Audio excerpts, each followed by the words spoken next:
జై తెలంగాణ. అందరికీ నమస్కారం. సో ఒకసారి మన బ్యానర్లో చూసినట్లయితే మనం తెలంగాణ అంటేనే మనం ఒక బతుకమ్మ సంస్కృతి అనేది మనందరం కూడా గుర్తు చేసుకుంటాం. మన కల్చర్లో ఒక పార్ట్. తెలంగాణ అంటే ఒక దసరా, ఒక బతుకమ్మ, అదేవిధంగా ఒక బోనాలు, ఈ సంస్కృతి ఉంటుంది. దీనిలో మనం ఒకసారి గమనించినట్లయితే బతుకమ్మ పండుగ ఒక పవిత్రంగా గౌరీదేవిని కొలిచేటువంటి సంస్కృతి, బతుకమ్మ పూల పండుగ చేసుకునే సంస్కృతి ఈరోజు మన తెలంగాణది. అదంతా కూడా మన ఆడబిడ్డలు చేస్తూ ఉంటారు. బోనాలను నెత్తి మీద పెట్టుకొని ఈరోజు దేవతను కొలిచేటువంటి సంస్కృతి మనది. ఆ బోనాలను పెట్టుకునేది ఒక స్త్రీ. అది అట్లా మనం గౌరవించుకుంటాం స్త్రీలను. అదే ఆంధ్రప్రదేశ్ విషయానికి వచ్చినట్లయితే వాళ్ళ సంస్కృతి ఏంటి అంటే భోగం మేళం, లేకపోతే రికార్డింగ్ డ్యాన్సులు. సంక్రాంతికి ఈ మధ్య కొత్త కల్చర్ స్టార్ట్ అయింది. మన తెలంగాణ నుంచి కూడా సంక్రాంతికి పోతున్నారు. ఎందుకు? కోడి పందాలు చూడడానికి మనం అనుకుంటాం. కాదు, అక్కడ పోతే రికార్డింగ్ డ్యాన్సులు, భోగం మేళాలు ఉంటాయి, అవి చూడడానికి పోతుందని చెప్పేసి తెలుస్తూ ఉంది. నేను చాలా కొంతమంది పిల్లలు అడిగినా, ఏంద్రబాబు ఎంజాయ్ చేసిరా అని చెప్పేసి అంటే, అన్న ఈరోజు అర్ధరాత్రి రికార్డింగ్ డ్యాన్స్ ఉంటాడన్నా, ఆడు చూడాలన్నా అని నాకు ఫోన్ చెప్తా ఉంటారు. అంటే గలాంటి సంస్కృతి ఈరోజు ఆంధ్రప్రదేశ్ సంబంధించిన సంస్కృతి. అంటే ఎందుకు చెప్తున్నాం ఇదంతా అంటే, మీరు మా మీద, మా అస్తిత్వం మీద, మా భాష మీద దాడి చేస్తుంటే 100% మీ పైన కూడా ఇదే విధమైనటువంటి దాడి ఉంటుంది అనేది కూడా గుర్తుపెట్టుకోవాలి. ఖచ్చితంగా మీ నీచమైనటువంటి చరిత్ర, మీ నీచమైనటువంటి సంస్కృతిని కూడా చెప్పాల్సిన అవసరం ఉంటుంది. ఇది మేము చెప్తున్నాం. తెలంగాణ భాష అంటే ఏంది దయచేసి మనం కూడా ఒకటి గమనించాలి.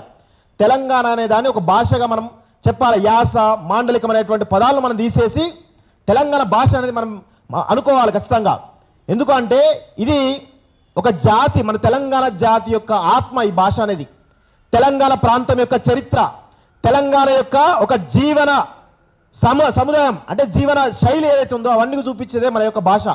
అలాంటి భాష పైన ఈరోజు ఒక వ్యూహాత్మకంగా, అంటే తెలంగాణ పైన ఇంకా ఆధిపత్యం చెలాయించాలనేటువంటి ఒక కుట్ర జరుగుతుంది కదా, దాన్ని ఖచ్చితంగా తిప్పికొట్టాల్సినటువంటి అవసరం ఈరోజు మన పైన ఉంది. అదేవిధంగా నేను గతంలో ఇప్పుడు ఇదే కొత్తగా ఈడుపు కాగితంతో వచ్చినటువంటి దాడి కాదు. ఈడుపు కాగితము నిన్న మొన్న వాడు జోకర్ మహీధర్ గాడు, ఆ తర్వాత మహీధర్ గారిని సపోర్ట్ చేసే కొంతమంది దుర్మార్గులు, అంతకుముందు ప్రొఫెసర్ నాగేశ్వర్ సార్ పైన జరిగినటువంటి దాడి చూసినాం, అంతకుముందు వెంకటరెడ్డి పైన దాడి చూసినాం, ఆ తర్వాత బాలసుబ్రహ్మణ్యం సంబంధించినటువంటి ఒక ఆధిపత్యాన్ని ఇక్కడ కొనసాగించినటువంటి దాడి చూసినాం, ఎన్టీఆర్ సంబంధించిన విగ్రహానికి సంబంధించిన దాడి చూసినాం. ఇలా చెప్పుకుంటూ పోతా ఉంటే 2014లో కేసీఆర్ ముఖ్యమంత్రి అయినప్పటి నుంచి ఇప్పటి వరకు కూడా, తెలంగాణ రాష్ట్రం వచ్చినప్పటి నుంచి ఇప్పటి వరకు కూడా 12 సంవత్సరాల 13 సంవత్సరాల కాలంలో కూడా ఈ దాడి కొనసాగుతూనే ఉన్నది. దీనికి ప్రధానమైనటువంటి కారణం, మూలాలు ఎవరున్నారు ఏంది అని మనం వెతికితే ఖచ్చితంగా మన పాలకులే దీనికి ప్రధానమైనటువంటి కారణం. ఈ పాలకులు ఎవరైతే ఉన్నారో మనం ఈ పాలకులను ఫస్ట్ తన్నాలే. ఈ పాలకులను తన్నాలే. ఈ ఎవరైతే మన పైన ఆధిపత్యం చెలాయిస్తున్నారో వాళ్ళని తరమాలే. కాళోజీ ఏం చెప్పిండు? ప్రాంతేతర ద్రోహం చేస్తే ప్రాంతం నుంచి తరిమి కొట్టాలి, ప్రాంతం వాడే ద్రోహం చేస్తే ఈ ప్రాంతంలోనే బొందేసి పాతర పెట్టాలని చెప్పిండు. ఇవి ఈరోజు కాళోజీ గారిని గుర్తు చేసుకొని ఈ యొక్క కొటేషన్ అయితే దాని ప్రకారం మనందరూ చేయాలి. ఈరోజు రేవంత్ రెడ్డి ముఖ్యమంత్రి అయిన తర్వాత పకడ్బందీగా ఇంకా పెద్ద ఎత్తున దాడి కొనసాగుతూ ఉంది. నాకు తెలిసి రేవంత్ రెడ్డి ఇటు మోడీకి, అదేవిధంగా చంద్రబాబుకి, మోడీకి సామంతరాజు చంద్రబాబు అయితే, చంద్రబాబుకు సామంతరాజు రేవంత్ రెడ్డి అని చెప్పేసి చాలా స్పష్టంగా మనము అందరం కూడా ప్రజలకు చెప్పాల్సిన అవసరం అయితే ఉంది. ఇప్పుడు తెలంగాణ సంబంధించినటువంటి ఈ సీఎం అంటాం కదా, సీఎం ఆఫీస్ అంటాం కదా, ఈ సీఎం ఆఫీస్ అంతా ఎవరి కంట్రోల్లో ఉందండి? మొత్తం ఆంధ్రప్రదేశ్ సంబంధించినటువంటి టీడీపీ కంట్రోల్ ఉన్నది, పేర్లతో సహా మనకు తెలుసు. ఈరోజు రెరా చైర్మన్గా శ్రీనివాసరాజు నియమితులైండు. ఎవరాయనే? ఆంధ్ర సంబంధించిన వ్యక్తి. ఎందుకు నియమింపడ్డాడు? ఇక్కడ ఉన్నటువంటి రెరాలో వెంచర్లు కానీ, గేటెడ్ కమ్యూనిటీ కానీ నిర్మాణం చేయాలన్నా కానీ, ఏం చేయాలన్నా కానీ రెరాలో పర్మిషన్ తీసుకోవాలి బిల్డర్లు.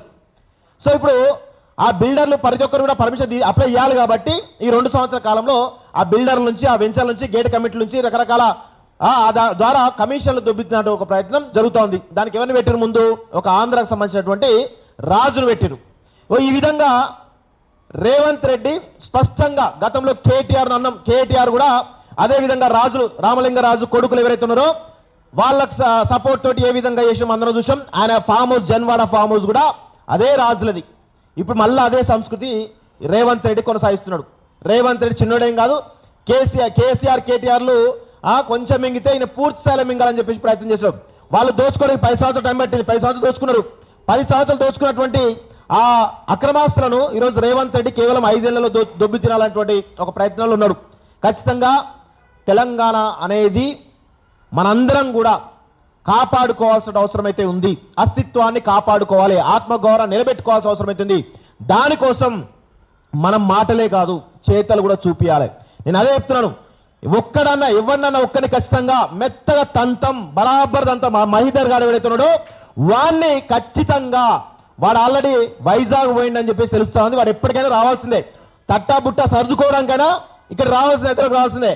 వాడు వస్తే ఖచ్చితంగా వాడిని తన్ని తరుముతాం. మేము ఒకటే అడుగుతున్నాం, మీరు ఆంధ్రప్రదేశ్ సంబంధించినటువంటి ప్రజలకు మీరు రాజధాని కట్టించుకోవాలి, మీ రాజధాని మీకు ఉండాలి అనేటువంటి సోయి ఉందా అని అడుగుతున్నాం. తెలంగాణ ఆంధ్రప్రదేశ్ సంబంధించిన ప్రజలకి మీ పాలకులు మీరు క్వశ్చన్ చేయండి. మా గురించి మేము ఆలోచించుకుంటాం. మా తెలంగాణ పునర్నిర్మాణం ఎట్లా చేసుకోవాలి, మా తెలంగాణకు సంబంధించిన పాలకులు మేము ఎట్లా మెడలు వంచి పని చేయించుకోవాలనేటువంటి దాంట్లో మేము ముందు వరుసలో ఉన్నాం. ప్రశ్నిస్తూనే బతుకుతాం, ప్రశ్నిస్తూనే ఉంటాం కూడా.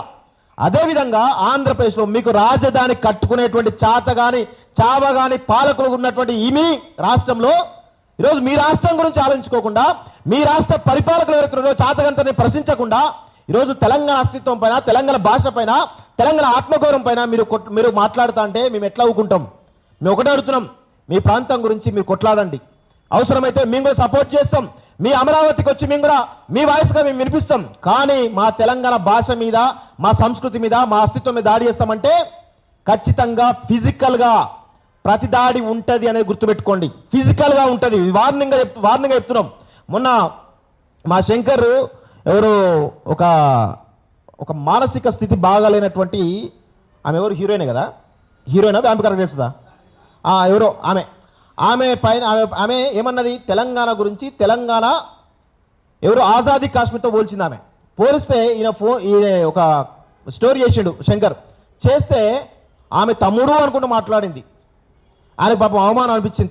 నన్ను తమ్ముడు అంటే అవమానం అనిపించింది ఆయనకి. ఎందుకంటే ఇక వేరే అంటదేమో అనుకున్నాడేమో శంకర్.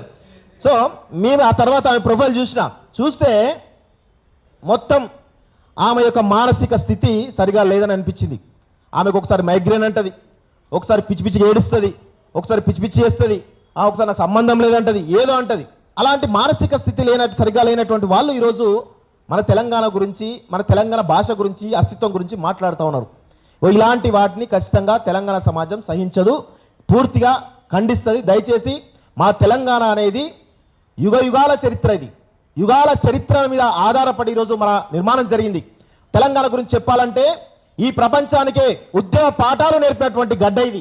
మావోయిస్ట్ ఉద్యమం కావచ్చు, వందే మాతరం ఉద్యమం కావచ్చు, తెలంగాణ ఉద్యమం కావచ్చు, కమ్యూనిస్ట్ ఉద్యమం కావచ్చు, ఏ ఉద్యమాన్ని తీసుకోండి, స్వాతంత్ర ఉద్యమం నుంచి మొదలుపెట్టుకుంటే ఏదైనా సరే ప్రతి ఉద్యమానికి ఈరోజు ఆయువు పట్టునిచ్చింది తెలంగాణ అనేది గుర్తుపెట్టుకోవాలి. అలాంటి చరిత్ర అంటే మన తెలంగాణ గురించి చెప్పాలంటే పుంకాలుగా చరిత్రలు బయటకు వస్తాయి, పుంకాలు ఉద్యమకాలు బయటకు వస్తారు, పుంకాలుగా ఇక్కడ పాటలు బయటకు వస్తాయి, ఇక్కడ జానపదాలు బయటకు వస్తాయి, ఇక్కడ కళాకారులు, కళాకారులు, మేధావులు అనేక రకాలుగా బయటకు వస్తారు. కానీ ఆంధ్రప్రదేశ్ గురించి మాట్లాడదామంటే ఏమొస్తాయి? భోగం మేళాలు వస్తాయి, రికార్డింగ్ డ్యాన్సులు వస్తాయి, ఇంకా రకరకాల చరిత్రలు చెప్పుకుంటే సిగ్గు అవుతుంది. అలాంటి చరిత్రలు బయటకు వస్తాయి. తెలుసుకోండి తెలంగాణ చరిత్ర ఏంటిది, తెలంగాణ ఉద్యమ నేపథ్యం ఏంటిది, ఇక్కడ జరిగినటువంటి ఉద్యమాలు ఏంటివి, అవన్నీ కూడా తెలుసుకుంటే కొంచెం జ్ఞానం వస్తుంది. ఇప్పటికైనా తెలంగాణ భాష మీద, తెలంగాణ అస్తిత్వం మీద, తెలంగాణ ఆత్మగౌరవం మీద దాడి చేస్తాం, అవాకులు చెవాకులు పేరుస్తామంటే ఖచ్చితంగా ప్రతి దాడి ఫిజికల్గా ఉంటుంది అనేది మరొకసారి నేను వార్నింగ్ ఇస్తూ ఈ అవకాశం ఇచ్చినటువంటి ఈ వేదికకు ధన్యవాదాలు. జై తెలంగాణ.